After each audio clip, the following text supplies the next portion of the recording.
Hi friends, welcome to my channel Valli recipes and tips. Friends, ఈ video చూసే ముందుగా ఒక చిన్న మాట, మన ఛానల్ని ఎవరైనా కొత్తగా చూస్తున్నారా అయితే వెంటనే సబ్స్క్రైబ్ చేయండి, అలానే లైక్ అండ్ షేర్ కామెంట్ చేయండి. ఫ్రెండ్స్, ఈరోజు మన వీడియోలో చాలా టేస్టీ మరియు హెల్తీ అయిన బీన్స్ ఫ్రై ఎలా ప్రిపేర్ చేయాలో చూద్దామా. మరి ఇంకెందుకు ఆలస్యం, వెంటనే ఈ వీడియోని చూసేద్దాం రండి. బీన్స్ ఫ్రై కోసం ముందుగా బీన్స్ని శుభ్రంగా కడిగి ఇలా చిన్న ముక్కలుగా కట్ చేసి వాటర్లో కొంచెం లైట్గా పసుపు ఉప్పు వేసి వడకట్టి పక్కన పెట్టుకుందాము. ఇప్పుడు ఫ్రై ప్రిపేర్ చేసుకోవడానికి స్టవ్ ఆన్ చేసుకొని ఒక బాండీ పెట్టుకొని అందులో ఒక 3-4 స్పూన్ల వరకు ఆయిల్ వేసుకోవాలి. టీ స్పూన్ ఆయిల్ అండి, టేబుల్ స్పూన్ అయితే 2 స్పూన్లు అయితే సరిపోతుంది. ఆయిల్ హీట్ అయిన తర్వాత తాలింపు దినుసులు, ఆవాలు, పచ్చెనపప్పు, మినపప్పు, అలానే కొంచెం జీలకర్ర, ఇంకా కొంచెం కరివేపాకు వేసి స్టవ్ని లో ఫ్లేమ్లో పెట్టుకొని ఈ తాలింపుని వేయించుకోవాలి. తాలింపు దినుసులన్నీ వేగిన తర్వాత చిన్న ముక్కలుగా కట్ చేసుకున్న ఒక 2 పెద్ద ఉల్లిపాయలని తీసుకోవాలి. 2 పెద్ద ఉల్లిపాయలని ఇలా చిన్న ముక్కలుగా కట్ చేసి ఆ ఉల్లిపాయలు వేసి ఒకసారి కలుపుకోవాలి. ఇప్పుడు ఈ ఉల్లిపాయ ముక్కల్లో 1 స్పూన్ ఉప్పు వేసుకోవాలి. ఉప్పు ఎక్కువగా పట్టదండి, ఎందుకంటే ఆల్రెడీ మనం బీన్స్ ఉడకబెట్టుకునేటప్పుడు ఆ బీన్స్ ముక్కలో ఉప్పు పసుపు వేసి ఉడకబెట్టుకున్నాం కదా, కాబట్టి కొంచెం తక్కువగా వేసుకోండి.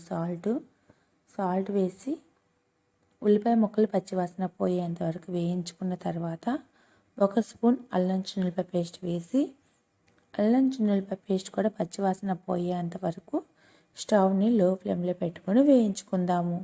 అల్లం పేస్ట్ పచ్చివాసన పోయిన తర్వాత మనం ముందుగా ఉడికించి పెట్టుకున్న బీన్స్ ముక్కలు కూడా ఈ తాలింపులో వేసి ఒకసారి కలుపుకోవాలి.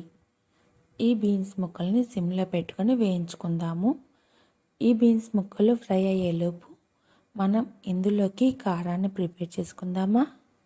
కారం ప్రిపేర్ చేయడానికి కొంచెం పచ్చి కొబ్బరి, అలానే 3 స్పూన్లు శనగపప్పు, పుట్నాల పప్పు అంటాం కదా అవి, అలానే 2 స్పూన్లు కారం, మనం పచ్చళ్ళలో వేసుకుంటాం కదా వట్టి కారం, గొడ్డు కారం అంటాము, అది ఆ కారం. ఇవి 3 కలిపి మిక్సీలో వేసుకొని కారం ప్రిపేర్ చేసుకొని పక్కన పెట్టుకుందాము. ఒకవేళ మీ దగ్గర పచ్చి కొబ్బరి లేకపోతే పచ్చి కొబ్బరి ప్లేస్లో ఎండు కొబ్బరినైనా యూజ్ చేయవచ్చు. మనం కారం ప్రిపేర్ చేసి పక్కన పెట్టుకుందాం కదా. ఇప్పుడు ఈ బీన్స్ ఫ్రైని మరొకసారి కలుపుకోవాలి.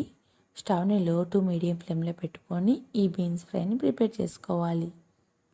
ఈ బీన్స్ వేసిన తర్వాత ఒక 3-4 నిమిషాల వరకు కూడా స్టవ్ని లో టు మీడియం ఫ్లేమ్లో పెట్టి మధ్యలో కలుపుకుంటూ ఈ బీన్స్ని వేయించుకోవాలి. బీన్స్ ముక్కలు ప్రిపేర్ అయిన తర్వాత మనం ముందుగా ప్రిపేర్ చేసుకున్నాం కదా కారం, ఆ కారంని సరిపడా వేసుకోవాలి. మిగిలిన కారాన్ని ఒక బాక్స్లో వేసి మూత పెట్టుకొని వేరే ఫ్రైలో కూడా యూజ్ చేయవచ్చు. మనం వంకాయ ఫ్రై అలా చేసుకుంటాం కదా, వంకాయ ఫ్రైలో కూడా ఈ కారం బాగుంటుంది. ఒకసారి ట్రై చేయండి మీరు కూడా. కారం అంతా ఈ బీన్స్ ముక్కలకి పట్టే విధంగా కలుపుకున్న తర్వాత కొంచెం పైనుంచి కొత్తిమీరతో సర్వ్ చేసుకొని ఆ తర్వాత కొత్తిమీర వేసి కలుపుకున్న తర్వాత గ్యాస్ ఆఫ్ చేసుకొని ఇంకా సర్వింగ్ బౌల్లోకి తీసుకొని సర్వ్ చేసుకోవడమే. అంతే ఫ్రెండ్స్, కేవలం అన్నంలోకి మాత్రమే కాకుండా చపాతీలోకి కూడా సూపర్ కాంబినేషన్ అయిన బీన్స్ ఫ్రై రెడీ. ఎలా ఉంది ఫ్రెండ్స్ నేను ప్రిపేర్ చేసిన ఈ బీన్స్ ఫ్రై? మీకు నచ్చిందా? అయితే ఇంకెందుకు ఆలస్యం, వెంటనే ఈ వీడియోని లైక్ చేసి మీ ఫ్రెండ్స్కి షేర్ చేసి, ఇంకా మన ఛానల్ని ఎవరైనా కొత్తగా చూస్తున్నారో సబ్స్క్రైబ్ చేయకుండా అయితే వెంటనే సబ్స్క్రైబ్ చేయండి.